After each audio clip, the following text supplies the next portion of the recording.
قال النبي صلى الله عليه وسلم تركت فيكم أمرين لن تضلوا ما تمسكتم بهما كتاب الله وسنة نبيه.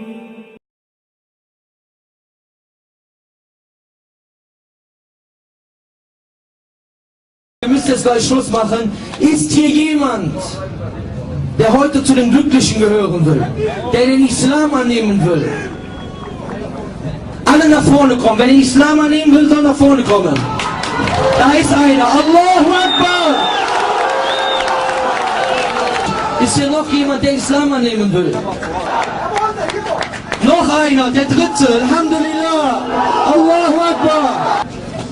Also 3, gibt es nicht noch mehr? Okay, 3 Leute. Hier. Da kommt noch einer. 5. 6. Allahu Akbar. Takbir. Takbir. Takbir. Bevor ich vergesse, noch einer. 7. Alhamdulillah. Allahu Akbar. Noch einer. 12. Takbir. Takbir. Takbir.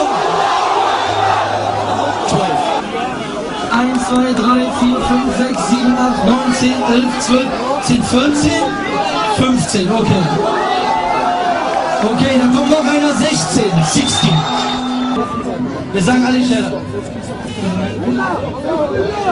Eşhedü en la